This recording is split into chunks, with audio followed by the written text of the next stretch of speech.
America, ఇరాన్ల విషయంలో 2 కీలకమైనటువంటి అంశాలు. వాళ్ళ స్టేట్మెంట్స్‌లో ఇద్దరి దగ్గర భయముంది. ఇవాళ ఇది యుద్ధాల కాలం కాదని మోడీ పదే పదే చెప్తున్న కారణం అదే. యుద్ధాల వైపుకి పబ్లిక్ వెళ్ళడానికి ఇష్టపడట్లేదు కాదు.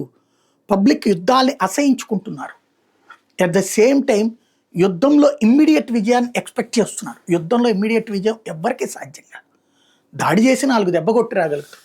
రెండోది విజయం ఎవరి వల్ల కాదు. గెలిచినోడు ఇంటికెళ్ళి ఏడుస్తాడు, ఓడినోడు అక్కడే కూర్చుని ఏడుస్తాడు. అంతకు మించి ఏమీ ఉండదు. ఈ నేపథ్యంలో ఇప్పుడు గనక మనం నరేంద్ర మోడీ అందుకనే చెప్పుకొచ్చారు. ఇదంతా ఇప్పుడు ఎందుకు చెప్పాల్సి వస్తుంది అంటే, తాజాగా జరుగుతున్నటువంటి పరిణామాల్లో అమెరికా స్టేట్మెంట్ ఏమంటుంది, మేము అణుస్థావరాల మీద దాడి చేసాం అంతే, మేము యుద్ధానికి రావాలనుకోవట్లేదు. ఒకవేళ మా మీద కనుక ఏదన్నా జరిగితే అప్పుడు చేస్తామంటుంది.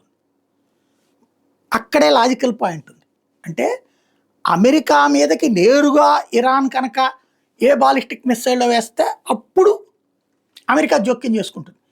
అలా కాకుండా ఈ ఇరాన్కి అనుబంధంగా ఉన్న తీవ్రవాద సంస్థలు ఉన్నాయి కదా, వాళ్ళ చేత ఎయిర్ బేసుల మీద దాడి చేయిస్తే వాళ్ళ మీదనే దాడి చేస్తే తప్పించి ఇరాన్ మీదకి యుద్ధానికి రాదు. అంటే కన్వీనియంట్గా అవతలోడికి హింటిస్తున్నారు. ఇటు ఇరాన్ ఏమంటుంది, తీవ్రమైనటువంటి దెబ్బ కొడతాం అని చెప్తోంది. అట్ ద సేమ్ టైం దీన్ని భగవంతుడు చూస్తా ఊరుకోడంటోంది.